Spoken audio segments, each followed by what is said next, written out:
अस्सलाम वालेकुम। उम्मीद है आप लोग जहाँ भी होंगे खैरियत से होंगे। आप मेरा यूट्यूब चैनल देख रहे हो, मेरा नाम है अब्दुल रहमान। नाज़रीन, कुछ खित्ते में लेटेस्ट डेवलपमेंट्स अफगानिस्तान के हवाले से, फिर पाकिस्तान में कुछ लेटेस्ट डेवलपमेंट्स हुई हैं और कश्मीर का इलेक्शन आ रहा है, उसके ऊपर भी बात करेंगे। और इसके साथ साथ अभी तालिबान के जो स्पोक्स पर्सन हैं सोहेल शहीन, और जो इनके पीस प्रोसेस में जो एक उसका डेलीगेशन है उसमें भी उनका एक बड़ा अहम किरदार है। उन्होंने अभी एक आप न्यूज़ है, एक जो न्यूज़ एजेंसी है, उसको एक लेटेस्ट अपना इंटरव्यू दिया है, उसके बारे में बात करेंगे। फिर नवाज शरीफ साहब से हमदुल्ला मोहिब की मुलाकात हुई है, जो कि अफगानिस्तान के नेशनल सिक्योरिटी एडवाइज़र हैं। तो उनके उस मीटिंग में क्या हुआ और नवाज शरीफ साहब का क्या मकसद था उनसे मुलाकात करने का, उसकी भी तफसीलात देंगे। और फिर कुछ अशरफ गनी के जो कुछ लेटेस्ट बयान हैं तालिबान को लेकर, और इस टाइम जो अफगानिस्तान की लेटेस्ट सिचुएशन है। और फिर जो अफगानिस्तान के जो आला कौंसिल के हैं अब्दुल्ला आला कौमी मसालती कौंसिल के जो सरबराह हैं, चेयरमैन अब्दुल्ला वो आज दिल्ली पहुंच गए हैं भारतीय वज़ीर ख़ारजा अजय शंकर से मुलाकात के लिए। तो इन सारी तफसील को, खबरों की तफसील की तरफ चलेंगे। अगर आप लोगों ने मेरे चैनल को सब्सक्राइब नहीं किया तो रेड बटन को प्रेस कर लें और बेल आइकॉन को भी प्रेस कर लें, ताकि लेटेस्ट अपडेट्स आप लोगों को मिलती रहें और ये हमारा जो ताल्लुक है ऐसे ही जुड़ा रहे। सबसे पहले मैं बात करूंगा हमदुल्ला मोहिब, जो कि नेशनल सिक्योरिटी एडवाइज़र हैं। इन्होंने 1 से 1.5 माह पहले पाकिस्तान के ख़िलाफ़ ऐसी बदजुबानी की और ऐसे गलत अल्फाज का चुनाव किया, बहुत ज़्यादा बकवास की इन्होंने पाकिस्तान को लेकर। ये नेशनल सिक्योरिटी एडवाइज़र हैं अफगानिस्तान के। उसके बाद जो कि पाकिस्तान का फ़ॉरेन ऑफिसर शाह महमूद साहब ने इनको बहुत अच्छे अल्फाज में उसका जवाब दिया, और बाकायदा उसके बाद उन्होंने लाताल्लुक़ का ऐलान कर दिया कि इस शख्स से हम ना तो बात करेंगे किसी भी सूरत हाल पर अफगानिस्तान को लेकर, और ना ही इससे कोई हम इसके किसी बयान का हम रद्द-ए-अमल पेश करेंगे, क्योंकि इस शख्स की इतनी औकात ही नहीं है कि इसके बारे में हम बात करें। क्योंकि इन्होंने बड़े गलत अल्फाज इस्तेमाल किए थे, पाकिस्तान को बाकायदा ब्रूथल हाउस बोला था। इसका मीनिंग उर्दू में इसको चकला बोला जाता है। और इसके साथ साथ इन्होंने बहुत ज़्यादा बदजुबानी की और कहा कि पाकिस्तान जो है अफगानिस्तान में पीस नहीं चाहता और अफगान तालिबान की मदद करता है, और जितने वहाँ मिलिटेंट्स हैं अफगानिस्तान में उनकी पाकिस्तान सपोर्ट करता आया। और ये इस वजह से जो है उन्होंने बहुत ज़्यादा एक गलत ज़ुबान का इस्तेमाल किया। ये अब जो हमदुल्ला मोहिब हैं, ये अब इसको ये कह लें कि ये इंडियन रॉ के जो रॉ एजेंसी है उसके ये समझ लें कि उन्हीं का एक हिस्सा है, ये उन्हीं की ज़ुबान बोलते हैं। और इसी सिचुएशन में आप देखें कि ये इनकी मुलाकात जो है कल नवाज शरीफ साहब से हुई है। ये पूरी डेलीगेशन के साथ इंग्लैंड पहुंचे हुए हैं, और उधर से जो है इनके जो अब्दुल्ला हैं, जो इनके मसालती कौंसिल के चेयरमैन हैं, वो इंडिया पहुंचे हुए हैं। उनकी जय शंकर से मुलाकात है। तो आप अगर इसको देखें तो ये जो इस टाइम की अफगान गवर्नमेंट है अशरफ गनी समेत, ये बिल्कुल इंडिया की ज़ुबान बोल रहे हैं, इंडियन एजेंसियों की ज़ुबान बोल रहे हैं, और दूसरी ज़ुबान ये अमेरिका की बोलते हैं। क्योंकि अमेरिका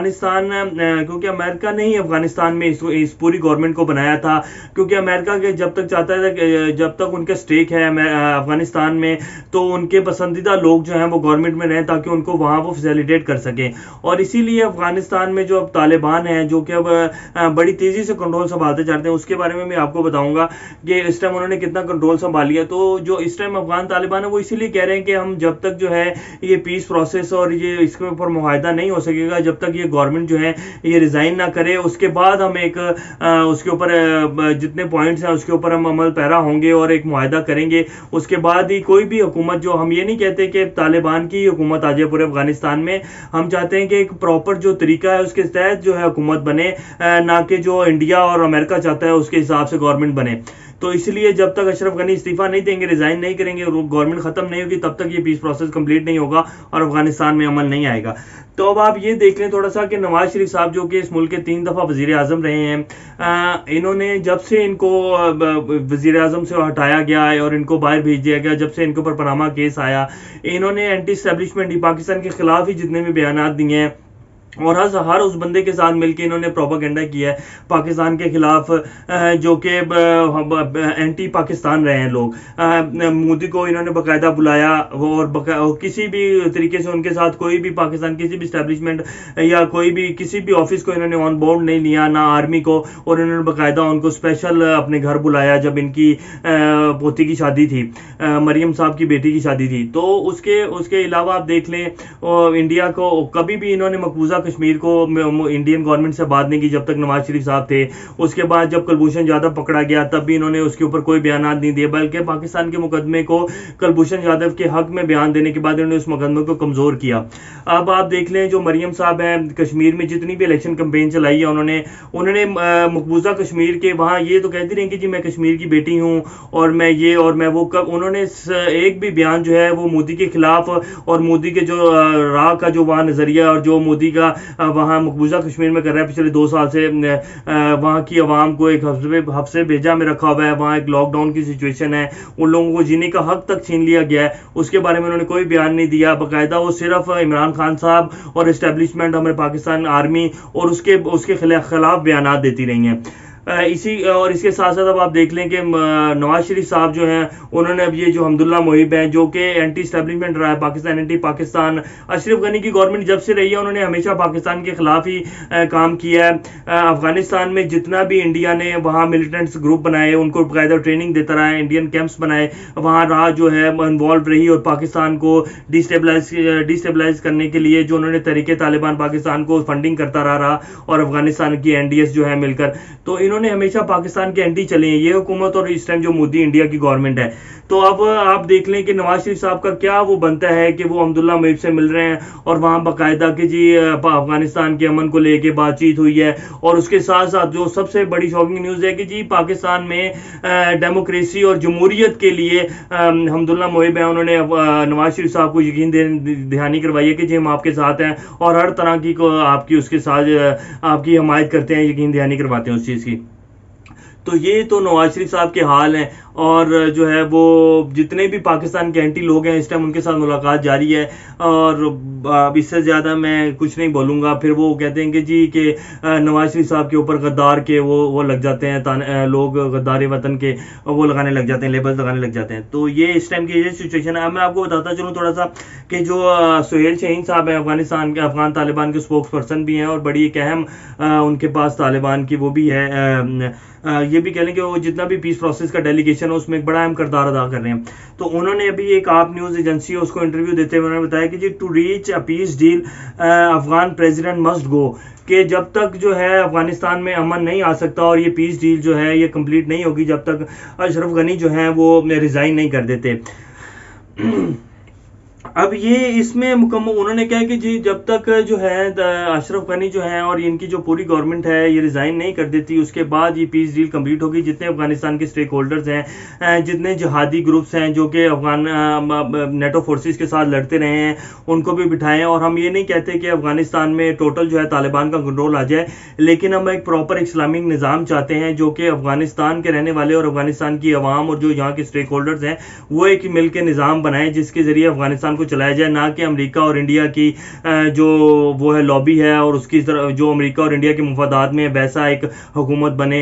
जो कि इस टाइम है अशरफ गनी की जो मैनेजमेंट है। तो जब तक ये पीस प्रोसेस कंप्लीट नहीं होगा जब तक अशरफ गनी रिज़ाइन नहीं दे देते। अब इसी को देख लें कि जो पेंटागन है उसने अभी आज ही की उनकी वजह की पिछले 2 से 3 दिन में बहुत ज़्यादा बॉम्बिंग हुई है अफगानिस्तान में अफगान तालिबान के जो ठिकाने थे उनके ऊपर, और इसको पेंटागन के जो सेक्रेटरी हैं उन्होंने जॉन करबी उन्होंने इसको एक्सेप्ट भी किया कि जी ये जो है अफगान फौज की हमायत के लिए और उनकी मदद के लिए जो है हमने वहाँ जो है एयर स्ट्राइक की है अफगान तालिबान के ठिकानों के ऊपर। तो अभी ये सिचुएशन चल रही है। और उसके बाद जो है जो इनके अब्दुल्ला हैं जो मुसालियाती कौंसिल के चेयरमैन है वो जो उनके जयशंकर को मिलने के लिए पहुंचे हुए हैं, और ये सारा जो इसीलिए वो अफगान तालिबान ने हमेशा कहा है कि इंडिया जो है अपना किरदार जो है मनफी किरदार जो अफगानिस्तान से ख़त्म कर दे और जो अफगान गवर्नमेंट की जो बिला वजह सपोर्ट कर रहा है और उनको असला और बाकायदा अपनी आर्मी और एजेंसियों की सपोर्ट दे रहा है अफगान गवर्नमेंट को ये ख़त्म कर दे, वरना अब थोड़ा ही अर्सा है जब तक अफगानिस्तान में तालिबान का कंट्रोल आ जाएगा तो फिर इंडिया अपनी खैर मनाए। ये बाकायदा उन्होंने ये जब इसका ये बाकायदा एक कॉन्ट्रैक्ट साइन हुआ था अमेरिका का नेटो फोर्सेस का अफगान तालिबान के साथ, तो उनका जो पहला बयान आया था अफगान तालिबान का वो यही था और अभी तक वो यही कह रहे हैं कि इंडिया जो है अपना मनफी किरदार जो है वो अफगानिस्तान से ख़त्म कर दे, वरना इंडिया के लिए अच्छा नहीं होगा। तो अभी तक जो लेटेस्ट सिचुएशन है वो ये चल रही है। और अशरफ गनी ने भी अभी एक जो है अपनी जो जितनी इनकी नेशनल अफगान नेशनल आर्मी है उसके साथ खिताब करते हुए और उनके साथ करते हुए बताया कि जी तालिबान अमन नहीं चाहते, 3 या 6 माह तक तालिबान का मुकाबला करेंगे तो ये काफ़ी होगा, फिर जंग की नौयत काफ़ी तब्दील हो जाएगी और अफगानिस्तान में अमन बहाल हो जाएगा। लेकिन जो अभी लेटेस्ट सिचुएशन है, अफगान तालिबान ने अफगानिस्तान की 90% जो सरहदें हैं उसके ऊपर कंट्रोल हासिल कर लिया है। और ये जो अगर ये समझ रहे हैं कि जी अफगान तालिबान के ऊपर अमेरिका की एयर स्ट्राइक कुछ कर देगी, तो अमेरिका तो पिछले 20 साल से अफगान तालिबान के ऊपर एयर स्ट्राइक्स कर रहा है, तो तब कुछ नहीं हुआ और उसको हारना पड़ा और वो यहाँ से इतना जलील और रुस्वा होकर निकला। तो ये इन छोटी मोटी एयर स्ट्राइक से उनके जो है कोई इस्लामी निज़ाम के ऊपर उसको कमज़ोर नहीं कर सकते, और एटलीस्ट तालिबान ने ही हुकूमत में आना है। और आप देखेंगे ये इस जंग से कुछ भी नहीं हासिल होगा। अफगान जो गवर्नमेंट है ये आखिर एक ना एक दिन, जितने बड़े बड़े थिंक टैंक्स है पूरी दुनिया के, वो यही कह रहे हैं कि अफगानिस्तान में अफगान तालिबान ही आए। और लेटेस्ट जो ब्रिटिश वजीर दिफा है उनका बयान और फिर ब्रिटिश गवर्नमेंट के जो बयान आ रहे हैं कि जी हम अफगान तालिबान के साथ मिलकर काम करने को तैयार हैं। और साथ आप चाइना देख लें, पुतिन देख लें, रूस देख लें, तो सबको यही पता है, जितने बड़े बड़े थिंक टैंक्स और बड़े बड़े मुल्क हैं उन सबको पता है कि अफगान तालिबान का कंट्रोल आना है। अशरफ गनी हुकूमत नहीं टिक सकेगी इनके सामने। तो अभी तक की जो कुछ लेटेस्ट जो खबरें थी अफगान तालिबान को लेके, और जो अफगान तालिबान के जो स्पोक्स पर्सन उन्होंने जो लेटेस्ट इंटरव्यू दिया है, और फिर उसके बाद जो हमदुल्ला मुहिब साहब से नेशनल सिक्योरिटी एडवाइज़र हैं वज़ीर आज़म साहब मिले हैं, हमारे साहब का वज़ीर आज़म। तो अभी ये जो पाकिस्तान के ख़िलाफ़ एक प्रोपेगेंडा और उसको बुना जा रहा है, तो ये खैर ये सब कुछ बेनकाब हो जाएगा। और जो लोग पाकिस्तान के खिलाफ साजिश कर रहे हैं उनको कुछ भी हासिल नहीं होगा। पाकिस्तान के जितने भी एस्टेब्लिशमेंट के इदारे हैं, फ़ौज और जितने भी पाकिस्तान के मुहिब वतन लोग हैं, उन सब की आंखें खुली हैं। जो बड़े बड़े ओहदों पर बैठे हुए हैं उन सब की आंखें खुली हुई हैं। पाकिस्तान को कोई भी आंख जो मेरी नज़र से देखेगा पाकिस्तान को, उसको इंशाल्लाह उसको कुछ भी हासिल नहीं होगा, और वो उनके जितने भी प्रोपेगेंडे वो बेनकाब हो जाएंगे और पाकिस्तान इंशाल्लाह तरक्की की तरफ जाएगा। तो अभी तक की जो लेटेस्ट अपडेट्स थी वो आप लोगों की खिदमत पेश कर दी हैं। इंशाल्लाह नेक्स्ट खबरों के साथ आप लोगों के साथ दोबारा हाजिर होंगे। तब तक अपना और गिरदनवा के लोगों सबका ख्याल रखिएगा और इस चैनल का भी ख्याल रखिएगा। अल्लाह हाफिज़।